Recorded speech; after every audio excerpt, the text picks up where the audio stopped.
Greetings, you've landed at the VUC, IP Communications and VoIP Community. We would like to thank Simwood.com for their support. Simwood can turn you as a developer into a telco. Our hosted PBX is from onsip.com, and you can go to getonsip.com for a URL people can click to call you.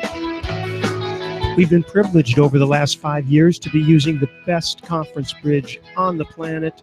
Yes, I'm talking about zipdx.com, full color, full featured, full HD conference bridge.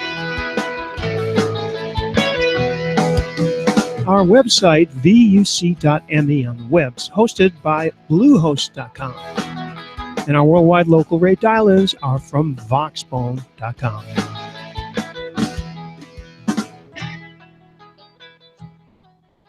And that's right. This is VUC 615. Does anybody believe every time I read these numbers, I go, we've done 615 of these? Well, they weren't all video. Anyway, October 14th, 2016. Our guest today, we'll be talking to him in just a second, is Jamie King. And I am a big fan of his podcast. I've been listening to it I don't know how many episodes he'll tell us in a second there are, but I've listened to at least 15 of them. And the most recent one was really interesting. Let me share this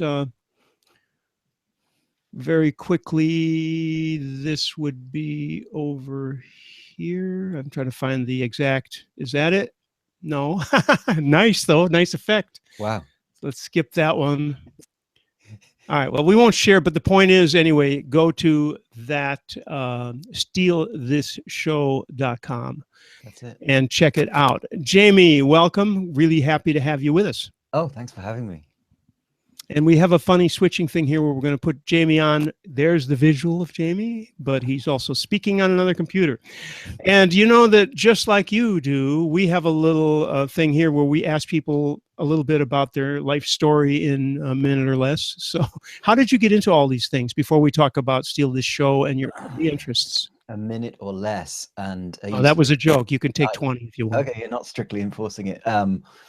I guess the two things sort of come together. I had an interest in I was teaching philosophy and to art students, which is a really ignoble profession, and I was also an activist in the area of sort of intellectual property, the idea that maybe society would be more interesting if we had a kind of commons of knowledge, you know, sort of equivalent to what free software has provided, and maybe sort of something similar in other areas. And I'd written a little bit about that sort of pseudo academically in the UK, and then I decided I would make a film because I had some money left over. So I decided to go and interview the Pirate Bay just after their raid and sort of treat it like an epochal moment, you know, as if it was Gutenberg's press that had just been tipped over. And so went and did that, and then edited this film the entire thing took, I think, 2.5 weeks.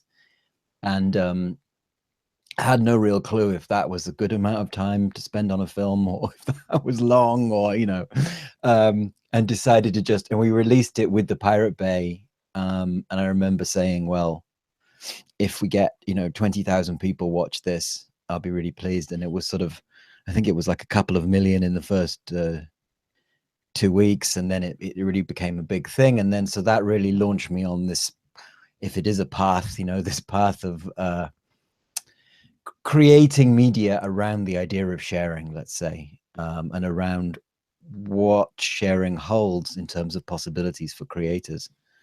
And that kind of sums up, if not my life story, then at least the branch that led me to this point. Okay, perfect. You went over the minutes, so we'll have to charge you for that. Anyway,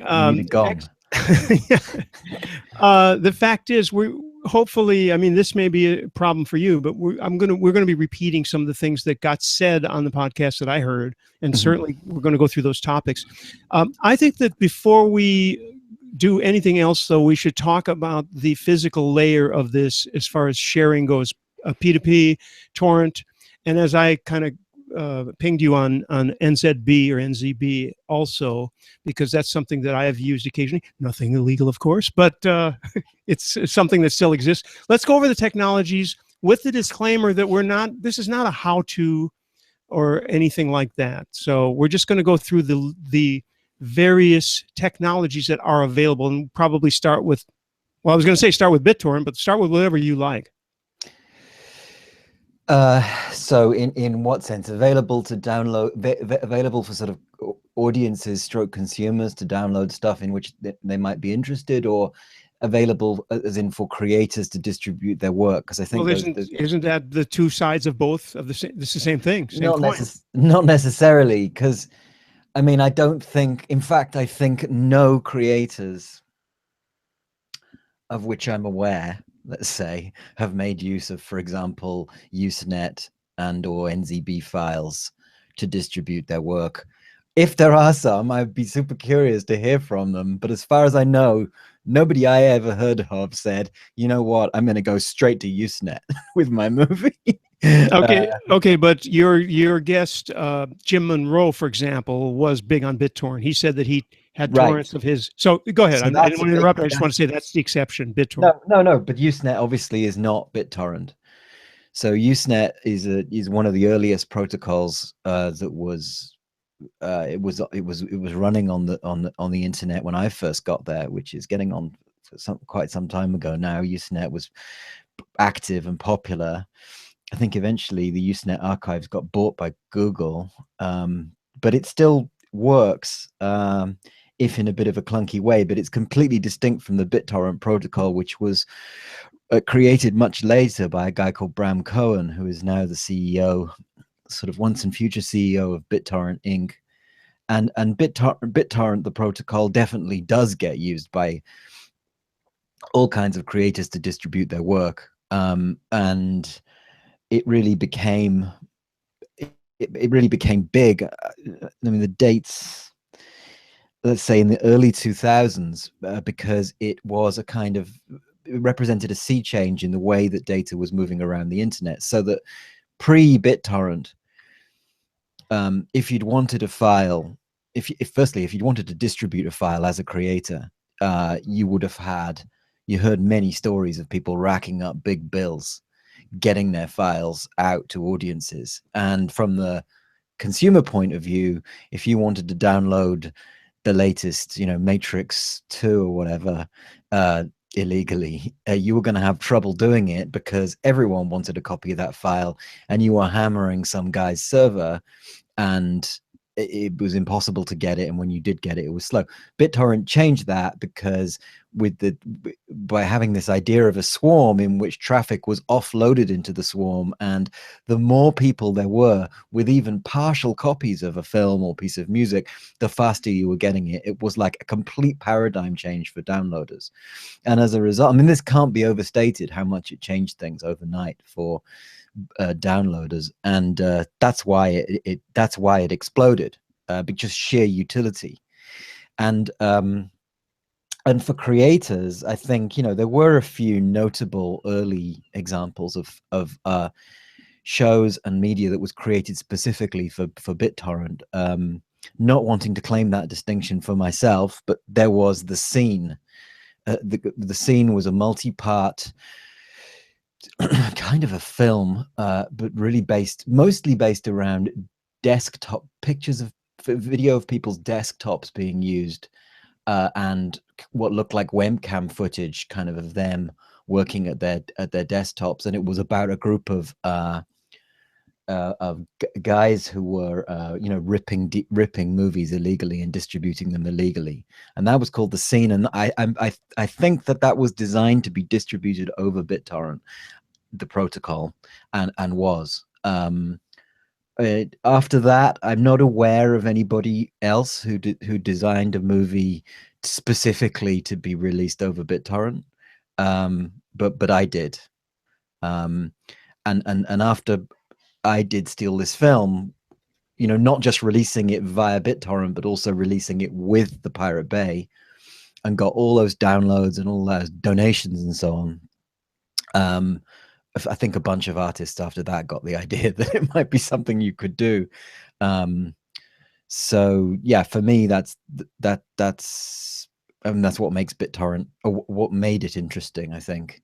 And it's questionable whether that utility for creators and audiences has possibly come to an end in a world of high cheap bandwidth, and almost free storage.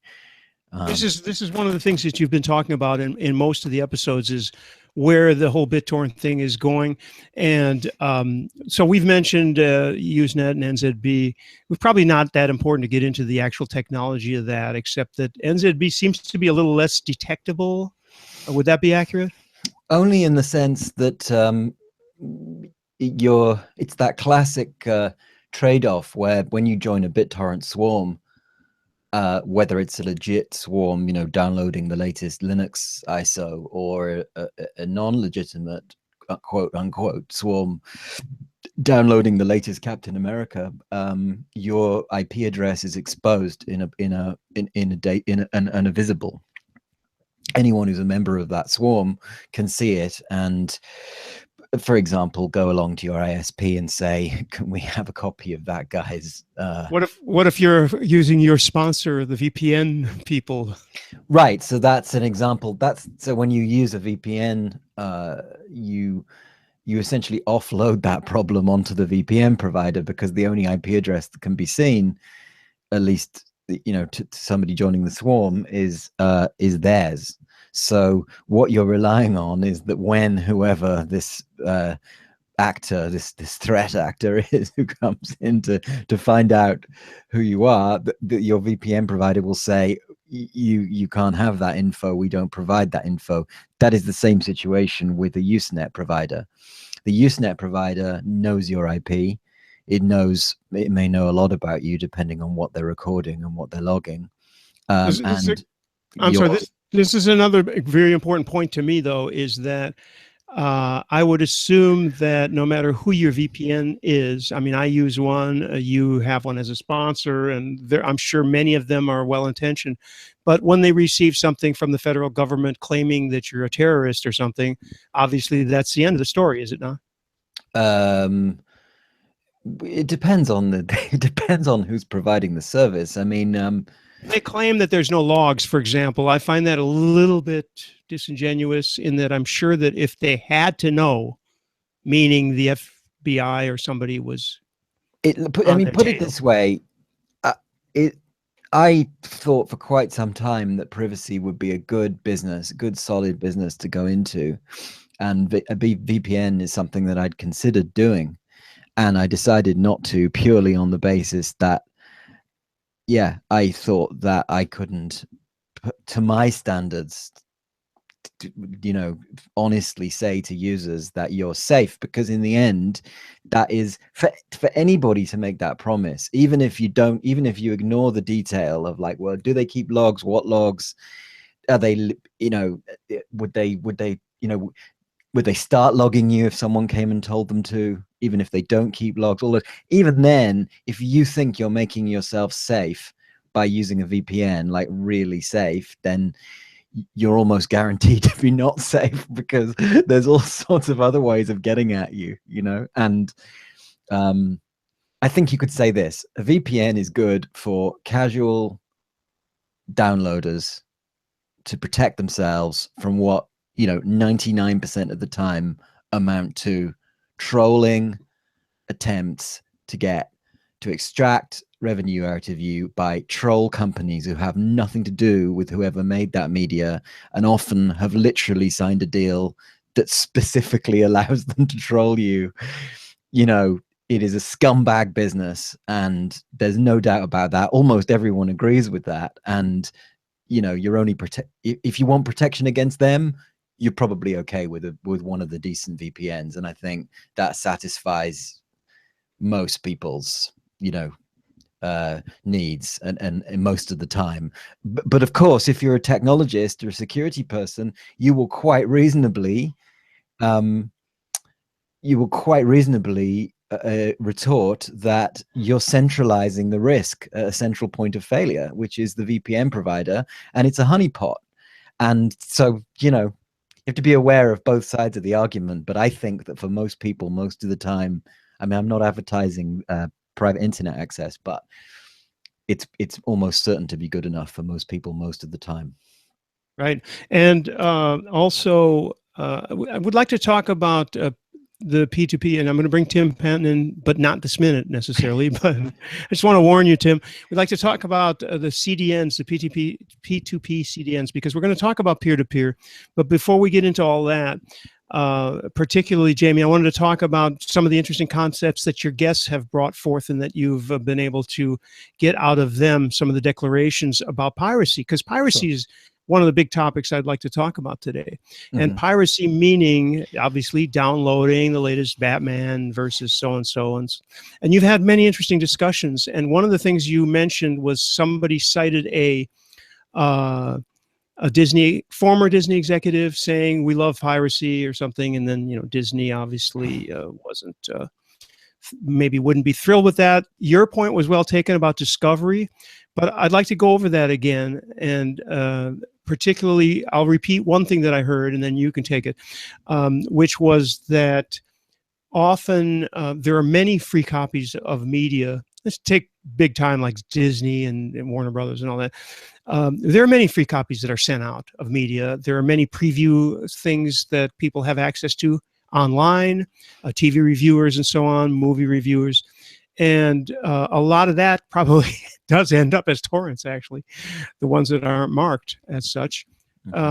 So, I mean, there's a benefit to it. And you also mentioned something about the fact that what you see, the top torrents you see, the top downloads are often just the most popular stuff. So let's why don't you speak to that a little bit, because you've got some really interesting thoughts on it. Well, my real question, that was the last episode, I think we were discussing that. And really what I was wondering, the point to explore is if of course, well, like what I call them is big content. So what big content wants you to believe, and probably wants to believe themselves, and it's really understandable, is that every download, every unauthorized download is a lost sale, or you know, some massive proportion of unauthorized downloads are a lost sale. And what I've started to wonder, because there's a correlation between the big blockbuster movies that succeeding on a scale which is bigger than ever. You know, movies like The Dark Knight and Star Wars, and they're succeeding on such a gigantic scale now. And so it occurred to me, well, maybe not only are they wrong about each unauthorized copy being a lost sale, you know, detracting from their, you know, their revenue bottom line, but what if we're actually doing the work of big content of Hollywood by, you know, okay, I'm not going to go and see this episode of Star Wars, whatever, but I'll download it, I watch it, I share it with my friends, and it sort of grabs a bit of my mind share and my friend's mind share. It's branded. It's, in a way, it becomes part of my life because I didn't have to pay for it. I was never in the market to pay for that episode. But then the next one rolls around and it's like they couldn't have paid for what I did for them, which is I downloaded it, I watched it, I told my friends, I did things that they couldn't have paid me to do, and I did them free, and now I'm a customer. And I just was wondering out loud if perhaps underneath all the rhetoric, some bright spark, like, you know, EMI, Sony Pictures, whatever, had figured this one out. And if, you know, I guess it's like a non-provable argument at the moment, but that maybe there was some correlation between the rise in the massive popularity of these big franchises and the fact that keeping them in the public consciousness has never been easier and cheaper. I have a couple of things to add to that I didn't hear on your podcast, Jamie. And one, by the way, Michael Graves says adding brand value, and that's kind of what you're saying, if not revenue. Two things. First of all, think about merchandise, because a lot of bands and a lot of content providers of all kinds make more money on the merch than they do on the actual object. So official Star Wars T-shirts and so on, since that was your example, is one thing. And the other is I lost the thread, but there's a there's a similar idea there. Yeah, Which yeah, is, sure. No, I you mean, know, I think that the only radical thing I'm saying that hasn't maybe been said before is, look, could you just flip it and actually say you're doing the work of big content? You think this is counterculture, but it's not counterculture. You're distributing their content, sure, for free, but you're also watching it for free, and you're making yourself into future customers. I mean, there's lots of examples of this in history, right? That like dominant cultures, like the USA, when it started to become a net exporter of culture, exported a lot of its content to Asia for free, because it was like seen as a way of establishing a good footprint, and it ensured that future generations of people in Asia and so on, right up to now, actually, right up until China pushing back on this, see the most desirable stars and the most desirable movies as being Hollywood movies, as being American movies. And that's not an accident. That was part of a strategy. And so could not the same thing be in operation now, you know? And if so, Yeah. should France be distributing its films this way, you know, a statist entity, you know? Should the UK be distributing its films this way? Could we be doing the same thing? And why aren't we? Why we are have we a just problem. We have a problem in the way we calculate value, right? Because people calculate value on the basis of revenue streams. And while they talk a lot about brand value as an asset, it's oftentimes unrealized. And so what you're saying is true. You have these sort of informal processes that add value to the brand, that are in essence subsidizing the marketing efforts of these other organizations. right? But yet those organizations are measured and judged on their revenue streams. And so because there's at least a couple of levels of indirection there, it's kind of hard to see how they would be linked in a more direct, more trackable fashion. You have to have a lot of trust. We have an idea for a podcast, Jamie, called "Shit Chrome Broke This Week," and one of the things. Oh, I'm sorry. Yeah, one of the things was Michael. And now you sound normal, Michael. The thing that I lost in my head, Jamie, that I was about to say, the other branch of my thought was that Turner Classic Movies and other cable channels that do nothing but show movies. If you think about it, right before the new Superman comes out, they will be, you know, pushing the other one, the older ones. Netflix does that too. And I think a lot of that thought goes into it. And I do a little bit of throwing up images, a couple images from TV shows, for example. And there are 250,000 people looking potentially anyway, looking at the collection that I do this in. So, and you mentioned yourself that you may be doing a service by telling people about it. So I couldn't agree more about that part of your what you've been saying. And I think it's interesting that your last guest, Jim Monroe, was very pro sharing and mentioned that he started his whole business, his whole writing part by, I think he said it was a torrent, his first book, right? No, his first book was a Rupert Murdoch company. I've forgotten what the name of his company was, but it was he had his first novel published by HarperCollins. Right. And it did okay and everything, but he then went on to self-distribute, and I guess he came to the realization that a lot of independent creators come to, which is that sharing is not your problem.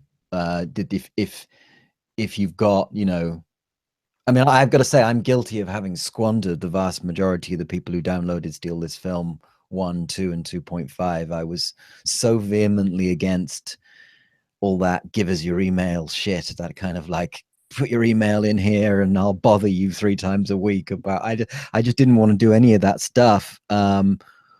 But I think if I had, I would be in a great position to be able to capitalize on the sort of footprint that Steal This Film created. And I think what Jim's very much from a culture where it's kind of like you maintain and build your audience and your relationship with your audience, and that is done through various acts of generosity, giving away samples, whole books, old books, you know, chapters, and so it's very familiar to him as a model. Plus, it sounded like he's a downloader as well.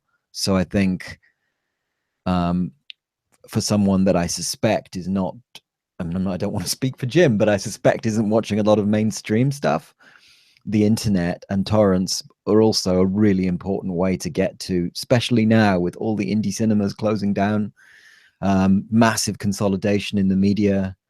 Netflix doesn't have a wonderful array of stuff, despite what they tell you, it's shrinking. Torrents and finding stuff online becomes really, really important for creators like Jim in terms of finding their inspirations. So I think it's partly a sort of cultural thing, and partly to do with where he will have found his best success with his audiences. And as far as writing goes, by the way, a lot of people are using Medium in that same way, because writing doesn't require any big download thing, so you could write a book on Medium. Not that people do. What they generally do is share chapter by chapter. Sometimes they leave it up temporarily and so on. But Jim himself wrote or created some kind of software platform to do that as well. I briefly dipped into it, but I didn't find it particularly compelling, but it's great. Cool. Well, there's a specific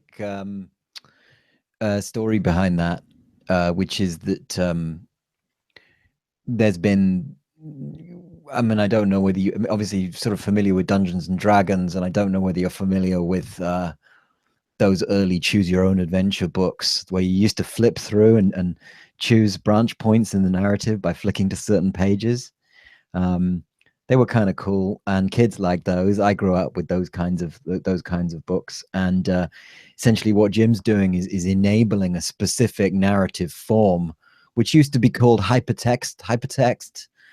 Back in the day, there was a couple of writers who wrote hypertext fiction. I forget their names, and maybe there was Joyce who did a big hypertext fiction called An Afternoon. Maybe he was one of the big examples. I can't remember now offhand, but what Jim is doing is creating software that enables writers to produce these what they now call interactive fiction.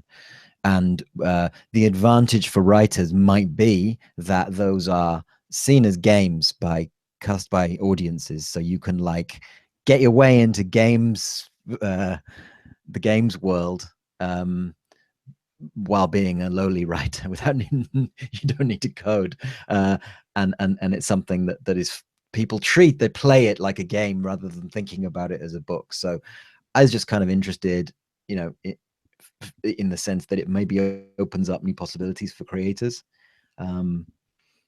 That's the nature. We have I have another completely related comment, but we've got Tim here who has some questions and comments, so we'll turn it over to him. Hi, yeah, no, I was just thinking that the piece that sort of feels a little kind of missing from that discussion is about control. I mean, it feels to me like one of the reasons that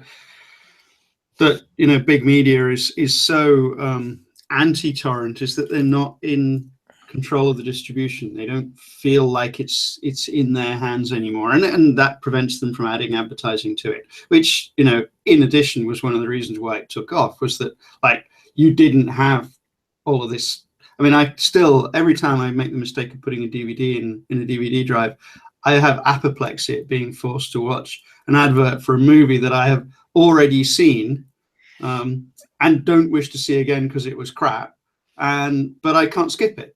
That is the, I mean, I actually do not buy DVDs specifically because I know that every time I use them, they make me apoplectic. So that join between control and the ability to insert advertising. Well, the ultimate control is I was going to say the F word, regions. I mean, right. So exactly. I mean, I think it feels to me like part of the kind of visceral, we have to stop this thing, is around that sense of feeling like they need to be in control of that. No, definitely, and I think my position in Steal This Film, although I think it got more nuanced later, was often mischaracterized as being a kind of you know, torrents are right because sharing is great, and you know, screw you, big content, and we're going to do what we want anyway. I think actually it was even at the start a more nuanced perspective than that, which essentially said, you know, control is a nice thing to have if you can get it. And you know, when even at the start of the printing press, they had problems with people copying Gutenberg's books, but there was obviously much less potential to copy them because paper is more expensive, the press is more expensive, you can't reproduce printing presses endlessly at zero cost, the books have to be physically moved from one person to another, etc., etc. There's all these limitations that allow control to emerge. Control is a property of that technology.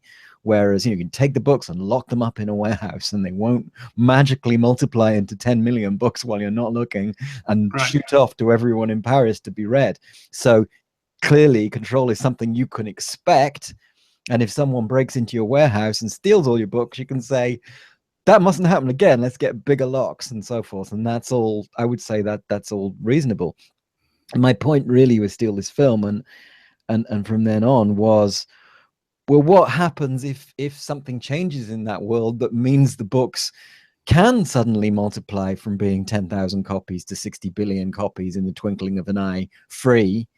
What if you can no longer lock them in warehouses because they just get up and walk off and deliver themselves to whoever wants them at zero cost? Are you still, is it still legitimate to constantly ask for extra control? Is it still legitimate to say, well, what we're going to, for example, what we're going to do to stop people getting at these books is lock you in your house?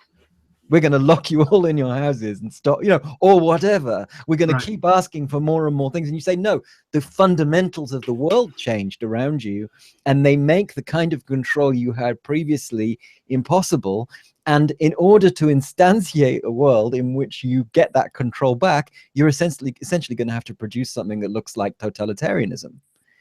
You want to have sight over everything everyone downloads, and they do, and they want to have access to every IP of everybody who's using the internet, and they want to have the right to turn off web pages well, I would say arbitrarily based on the content they have, and all of those things are and have been used to seed political control, to gain political control.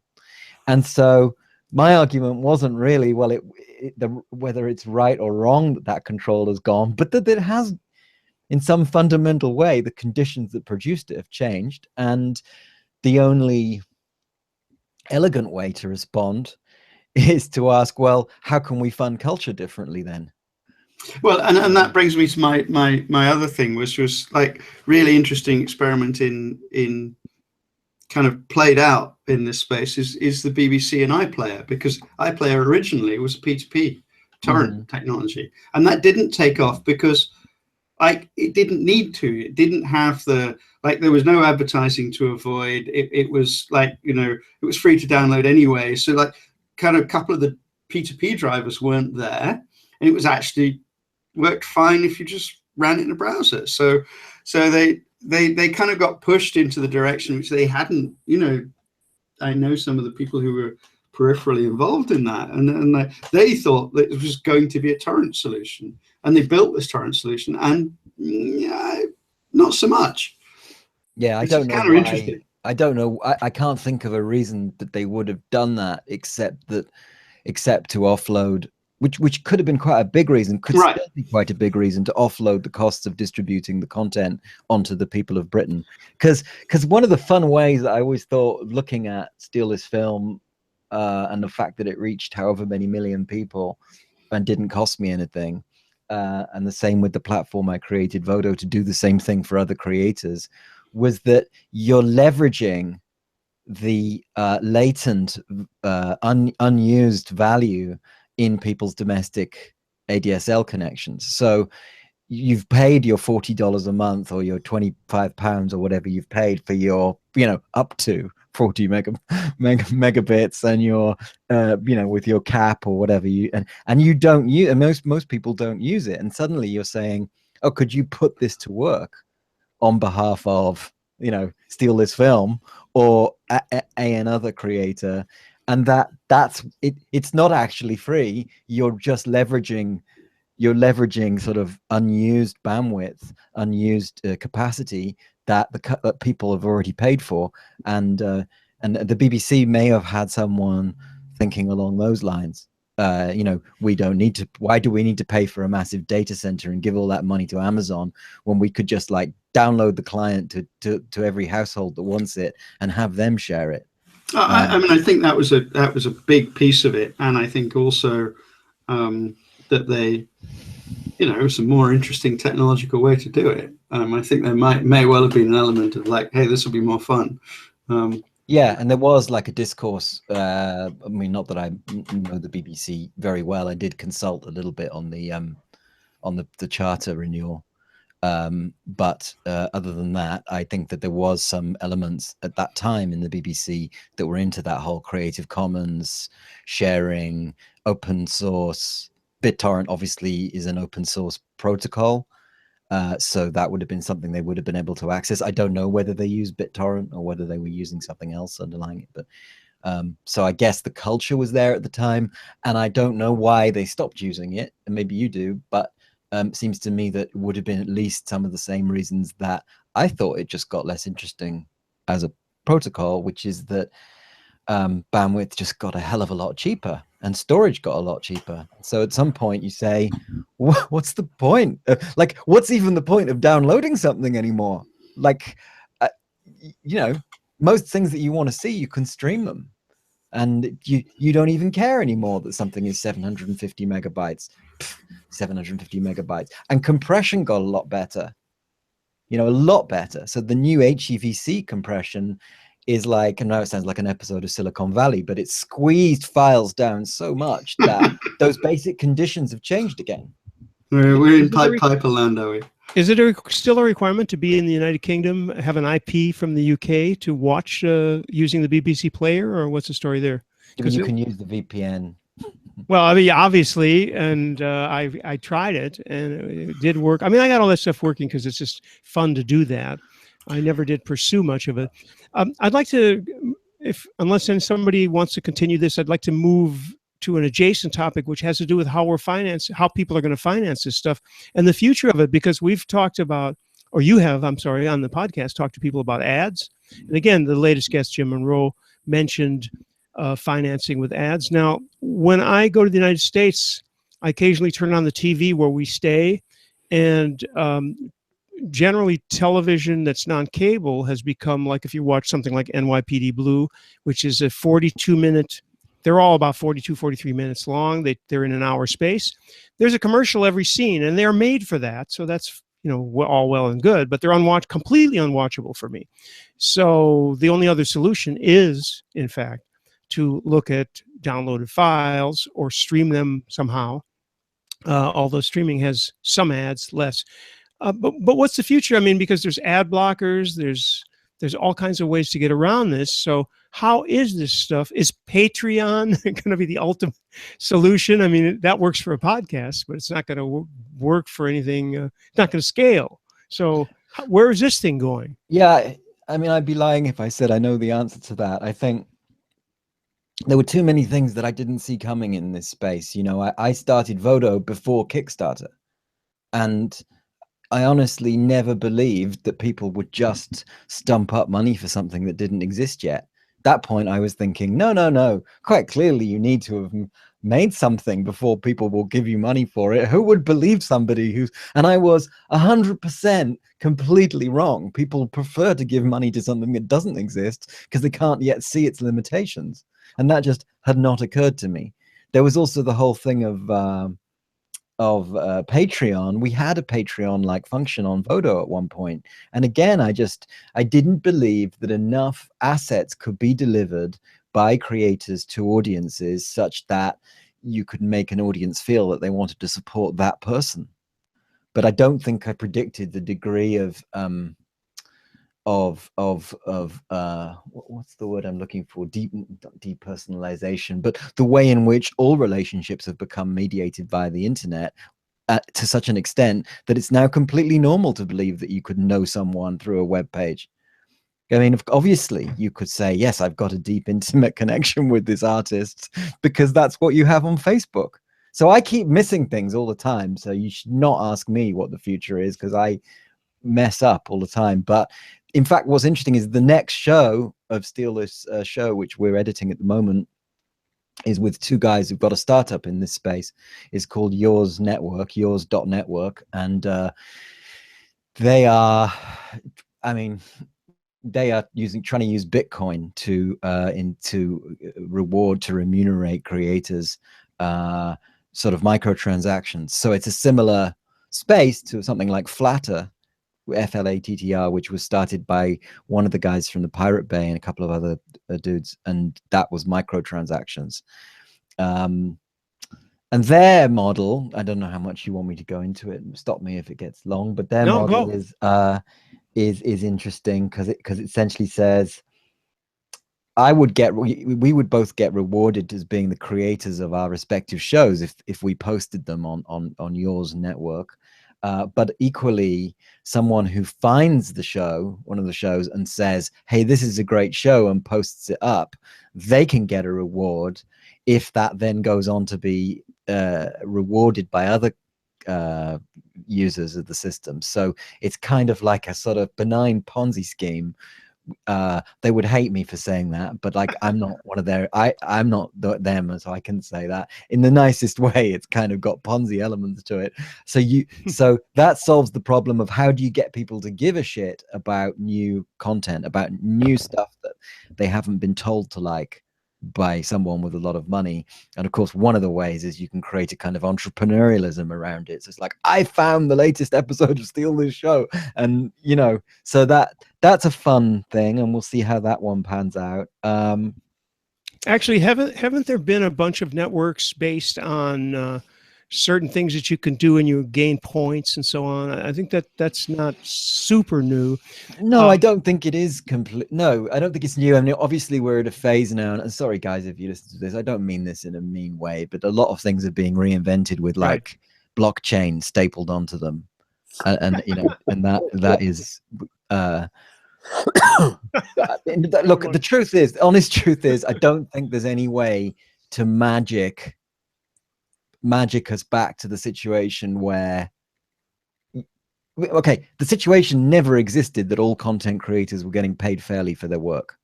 So that's one thing. It never did exist, and people are still making money from content, and this what do they call it, disruption that has occurred has allowed new players into the market, and some of them are making money in various interesting new ways that I happen to have missed all of them. But and new ones will arise. Actually, what I'm interested in at the moment is a different question. I've concluded that the big thing that's missing for independent creators is the big question that needs to be solved is, how do you get attention for what you're doing? That to me is more important than the money question at the moment. So that's what I'm working on personally. Very true. Well, that's why you're here, Jamie, to get exposure among the 10 people who are listening to us. I kid, because we actually have a lot more people that are interested in what we do. I just want to mention a couple of things. I'm pretty sure that, and now I can't remember his name, Tom Merritt. Tom Merritt, who was on the old paradigm of podcasts with... No, I don't know Tom. Okay. Well, anyway, he's very well liked, and those guys, I'm pretty sure that in their, I haven't actually kept up with it, so I can't tell you the name of it or anything. But he was an offshoot from Twit. You must have heard of Twit. That's one of the huge empire of podcasting.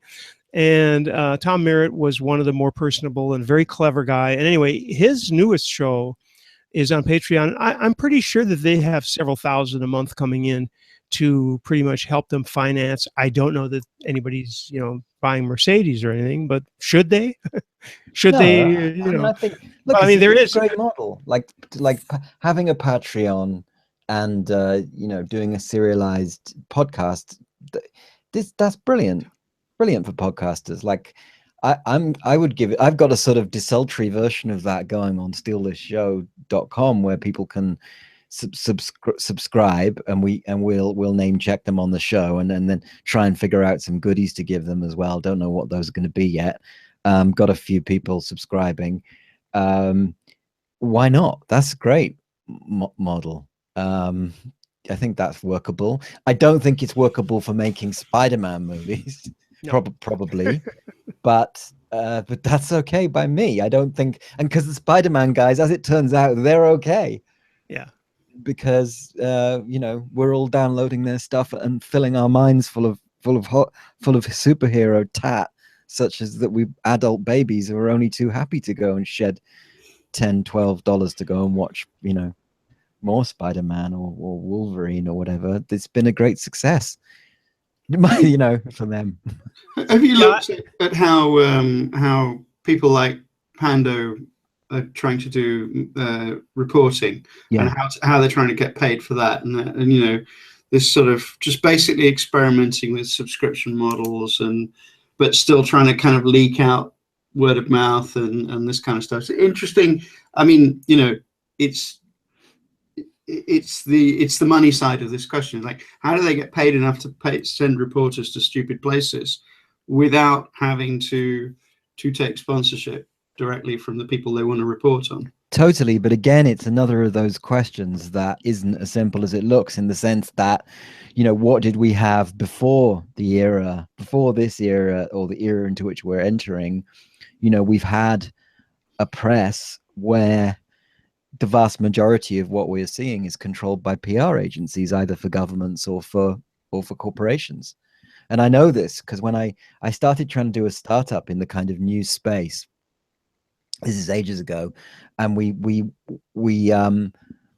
wanted to rule out duplicates of particular news items. So we wanted close cousins to be ruled out. So we would say all of these articles are an example of this subject.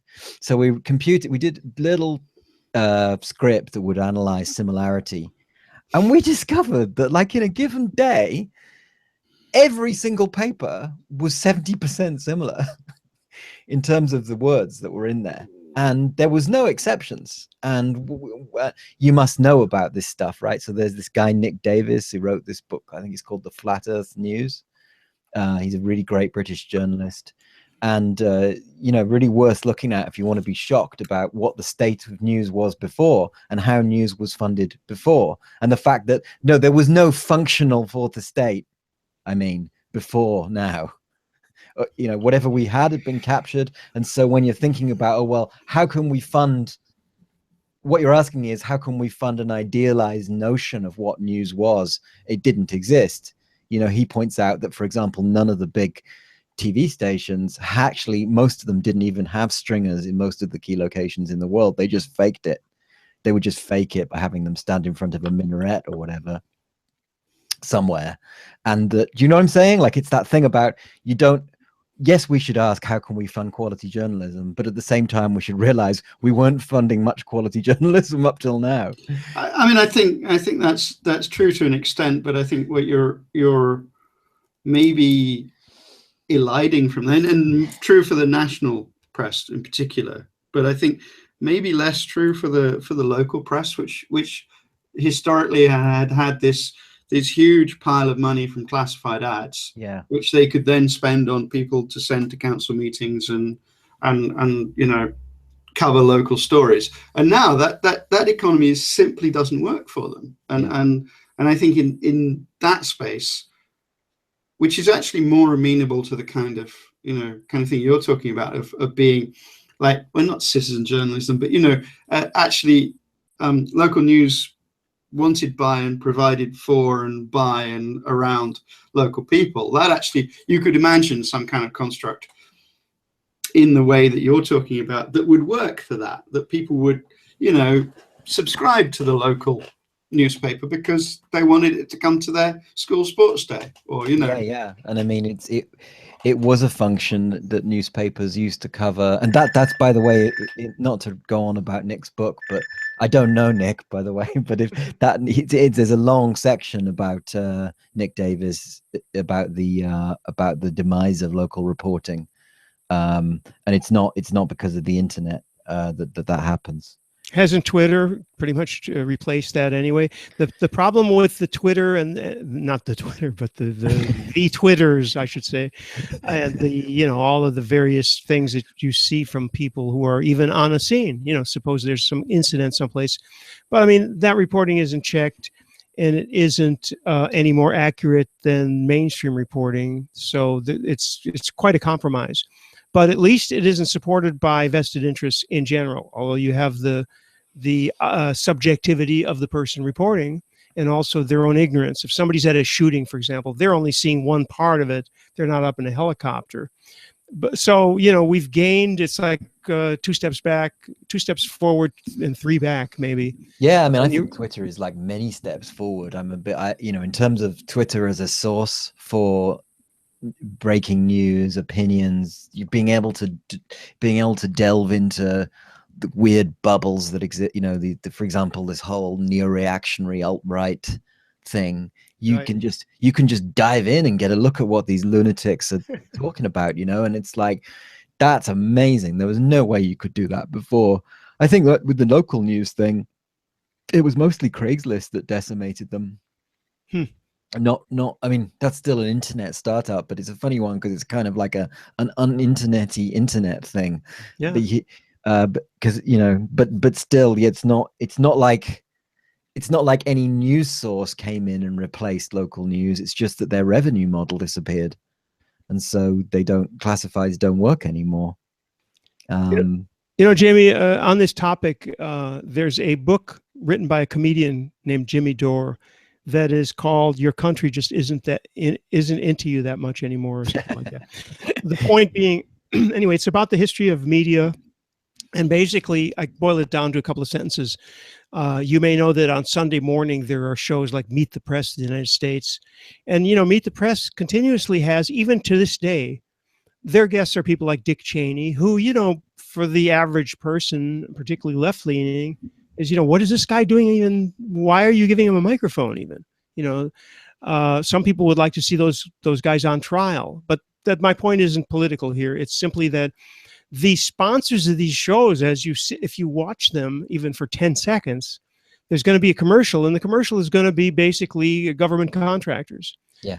So the transparency there is so incredible. But here's the thing: nobody watches those shows anyway. So, I mean, it's kind of it's like they're leaving the trail of breadcrumbs, and yet I'm not sure what benefit they get out of it, other than the people who watch it with their own confirmation bias. So anyway, the press, the media, which has, let's put it this way too, without naming any names, the media just over the last year or two created a monster. Now they're trying to destroy it. I mean, media is a problem. So the internet has gone some ways to helping that situation, I would say, because as you just said, you can get on Twitter, you can watch things like the Arab Spring, and you just have to weigh the authenticity of the comments, because I've also been told by someone who I totally believe, because I know what he's been through, that there's an awful lot of state trolls on the internet. These are people who are not only paid, but probably would be in jail if they weren't trolling on certain topics. Oh yeah, and not just for the United States, but for China is the one that's really doing this. I was referring to other countries, definitely. Yeah, I mean, there's States maybe. Yeah, but, really. But No, China and Russia. Of course, the United States is doing it, but the China is the one that is the like. Why would you not do it? It's really cheap.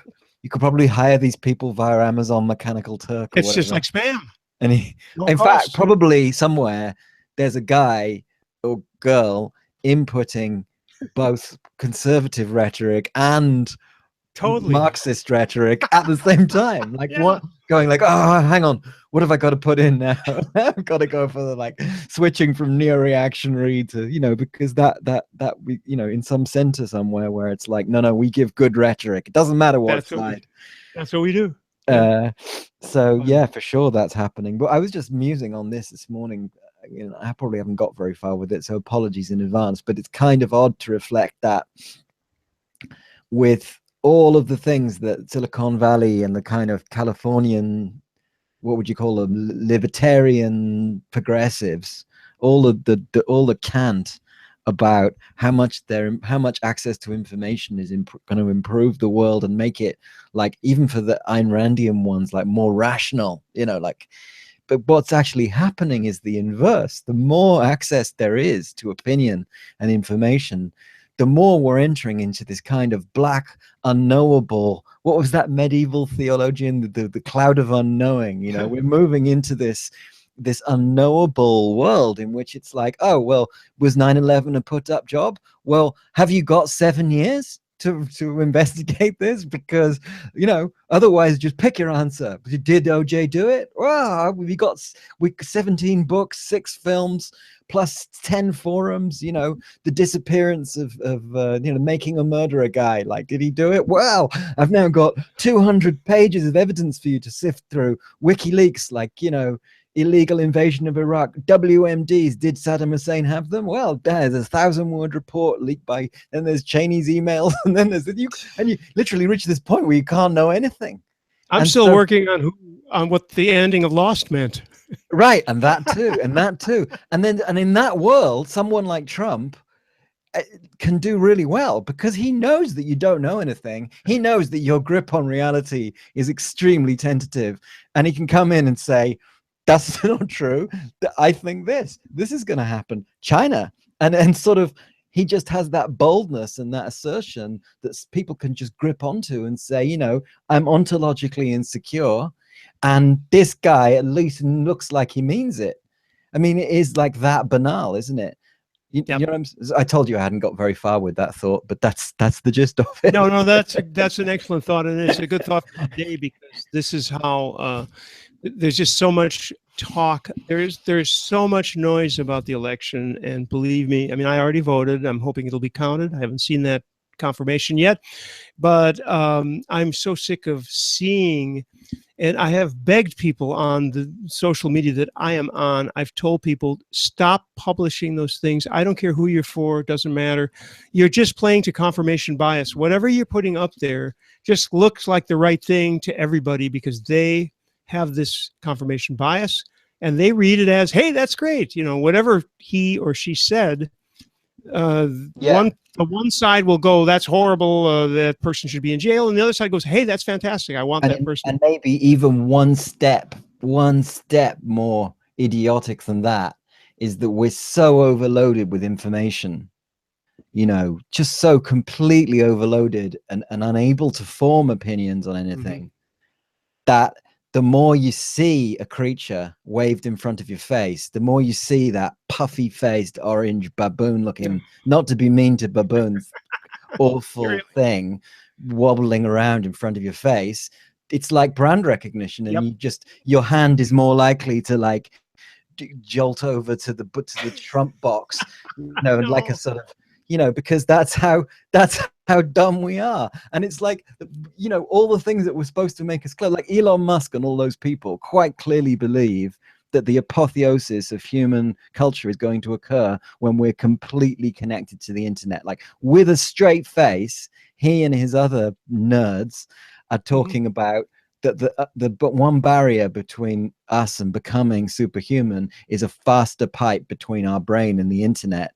And I think it's like all the evidence points exactly in the other direction, which is that we've got too much to listen to, too much to read, too much to look at, and we can't make any opinions about anything anymore.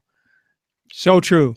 I'm going to ask for questions for Jamie or for anybody else who's available, although most of our panel had to run off, one to pick up a daughter, and looks like Tim had to answer a phone call or something. I see an empty room. But I know I've already seen some compliments on IRC, Jamie, and I knew it was an inspiration to have you on. And this is fascinating. It really is. I didn't scare them off. I think I scared them off. They gradually peeled away one by one. No, they have good excuses. I'm giving them the hall pass. Anyone else on IRC, if you say so, or Michael? Michael's, if he solved his Cylon problem, he's here, but not sure if he's listening. Looks like not.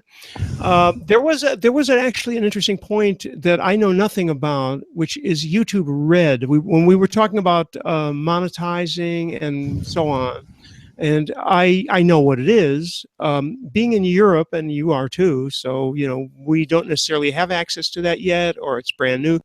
Do you know anything about YouTube Red? I only know that the frequency of adverts has definitely been going up. Ah, And so I wondered why. So I found myself, which is when I was trying to watch the Trump, so-called Trump-Clinton debate, if you call that a debate. well, that was on YouTube Red.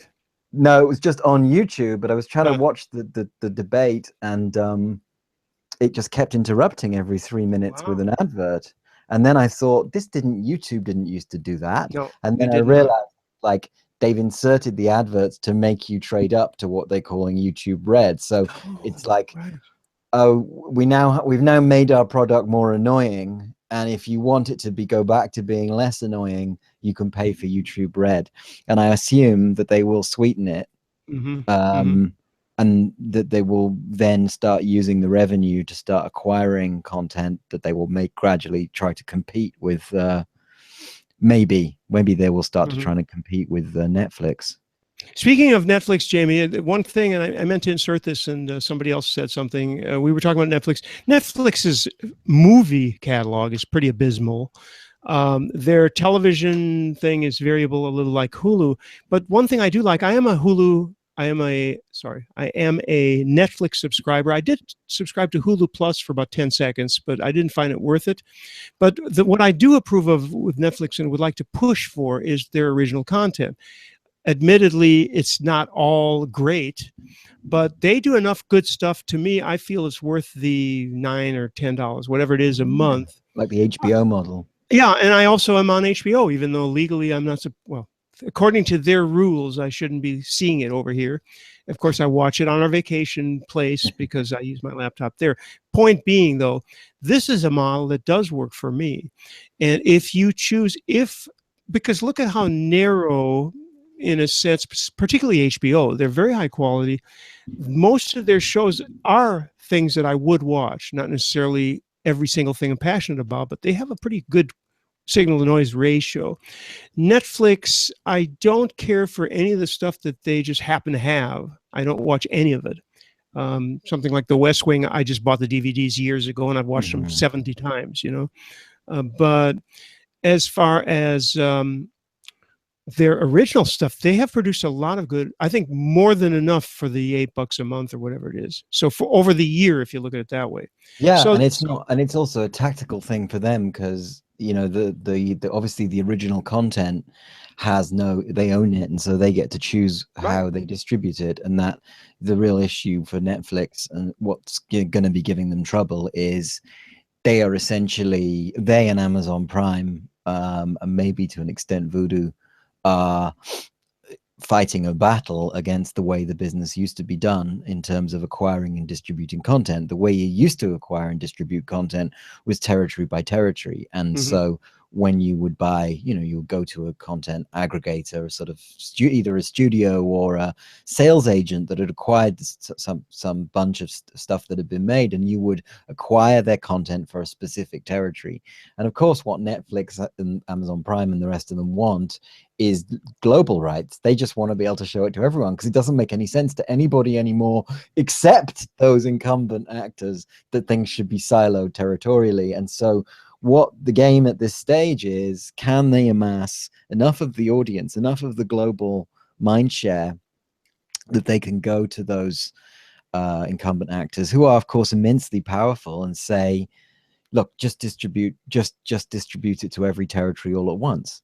And the answer at the moment is they clearly can't, because you frequently see content that you're watching in one territory disappear when you fly to another territory. So your Netflix product is not consistent. It's broken by design, not by Netflix's design, but by the people who made the content's design. And so when they make their own stuff, they don't have to comply with those rules or those traditions, and so as a result they get much better use out of the content. So I think they'll be making stuff much more often. I think what you're seeing is their catalog shrinking, because a lot of those old actors, those large big content people are saying, hang on a minute, we're enabling a monster that is forcing us to change that is ultimately going to have the power to force us to change our business model, and they don't want that.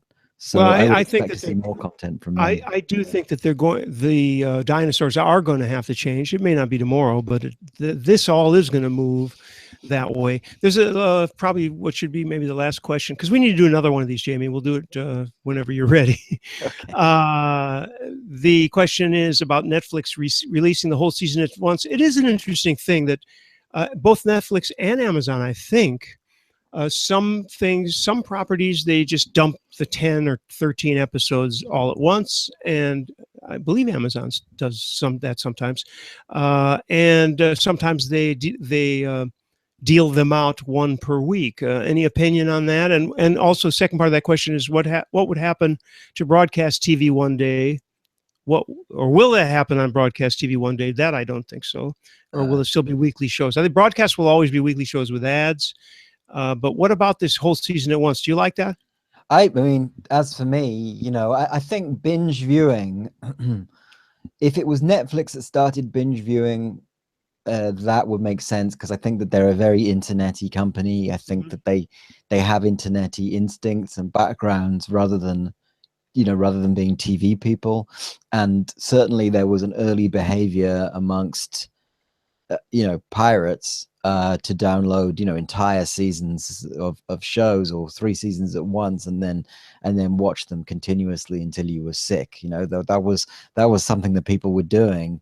And I guess that Netflix had seen that as a behavior, and I guess that when you can start engaging audiences in new behaviors whereby they will go and report, at the proverbial water cooler, oh my God, I totally binged out on The Good Wife, because it's like a peak experience for them, either in terms of horror at their own slothy behavior, or in terms of, just how great this weekend was that I did nothing except, and if they can get people talking, then that is subscribers. That is, that increases their footprint. That's other people wanting to engage in what is a new behavior, and that's working for them at the moment. Will it go on? I don't know. I mean, I guess some people will do it. I don't do it a lot anymore, except when I get completely addicted to something, which is quite rare.